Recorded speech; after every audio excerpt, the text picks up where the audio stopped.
Corona virus कहां से फैला, ये अभी भी एक सवाल है। कोरोना को लेकर एक थ्योरी चीन के वेट मार्केट की भी थी। कहा गया था कि कोरोना का पहला केस वेटनरी मार्केट में ही फैला था। अब इसी वेट मार्केट से एक और डराने वाली रिपोर्ट आई है। एक स्टडी में पता चला है कि चीन में कई ऐसे जानवरों का मीट बेचा जाता है जिनमें खतरनाक वायरस है।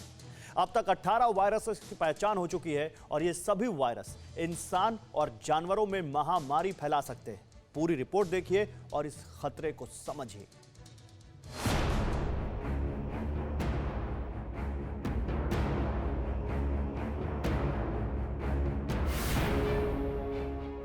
चीन का ऐसा बाजार जिसे देखकर हैरानी होती है। मन में यही सवाल आता है कि चीन के लोग क्या क्या खाते हैं। जानवर समुद्री हो या फिर जमीन पर रहने वाला, चीन के वेट मार्केट में हर चीज बिकाऊ है। नॉनवेज के नाम पर चीन में बहुत बड़ा कारोबार है। दुर्लभ समुद्री जीवों से लेकर चिड़िया और दूसरे कई जानवर यहाँ के लोगों के लिए भोजन हैं। कोरोना के फैलने की कहानी भी ऐसी ही वेट मार्केट से शुरू हुई थी। चीन के इन बाजारों से अब जो रिपोर्ट आई है उससे ऐसा लगता है जैसे चीन अब दुनिया का सबसे बड़ा वायरस स्प्रेडर बन चुका है। आने वाले वक्त में चीन से कोरोना जैसी कई महामारी फैल सकती है। लाखों इंसानों की जान जा सकती है। चीन के वेट मार्केट को लेकर एक स्टडी की गई। 1 दर्जन से अधिक बिकने वाले जानवरों पर स्टडी हुई। चीन में खाए जाने वाले जानवरों के सैंपल लिए गए। स्टडी की रिपोर्ट में 18 बेहद खतरनाक वायरस मिले।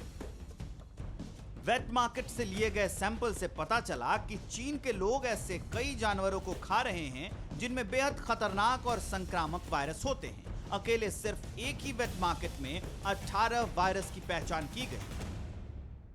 अब अंदाजा लगाइए कि जब सिर्फ कोरोना वायरस ने इतनी बड़ी त्रासदी मचाई तो 18 वायरस दुनिया की कैसी हालत कर देंगे। चीन दुनिया के लिए कितना खतरनाक देश है ये समझिए। 18 घातक और संक्रामक वायरस मिले हैं। सभी वायरस इंसानों की जान ले सकते हैं। जानवरों के लिए भी सभी वायरस बेहद घातक हैं। हर वायरस महामारी फैला सकता है।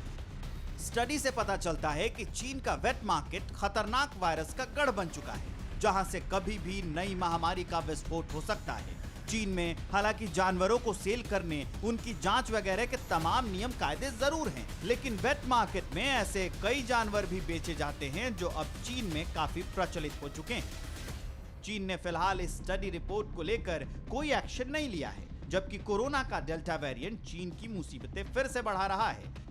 चीन ने उत्तर पश्चिमी शहर दालियान में कोरोना के प्रकोप के बाद करीब 1500 स्टूडेंट्स को उनके हॉस्टल और होटलों में आइसोलेट किया है।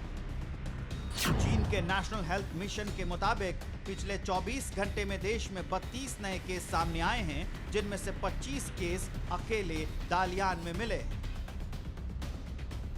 रिपोर्ट के मुताबिक झुआंगे विश्वविद्यालय में कोरोना तेजी से फैला है। यूनिवर्सिटी में कई दर्जन मामले सामने आए। रविवार को तमाम यूनिवर्सिटी को बंद कर दिया गया। हॉस्टल में रहने वाले छात्रों को बाहर आने से मना किया गया। सैकड़ों छात्रों को टेस्ट के बाद क्वारंटीन कर दिया गया। चीन में अलग अलग इलाकों में भी सख्त लॉकडाउन लगाया गया है। चीन में बुधवार से नया ट्रैवल गाइडलाइन लागू है। अब घर से बाहर निकलने और कहीं भी जाने के लिए कोविड-19 नेगेटिव सर्टिफिकेट जरूरी है। हवाई जहाज, रेल या फिर अपनी गाड़ी से सफर करने वालों को भी कोविड-19 सर्टिफिकेट रखना होगा। कोरोना वायरस के बढ़ते मामलों के बाद चीन के टीके पर सवाल उठ रहा है। चीन में अब लोगों को कोरोना टीके की बूस्टर डोज देने की तैयारी है। परवाह देश की, सोमवार से शुक्रवार रात 10 बजे TV9 भारतवर्ष पर।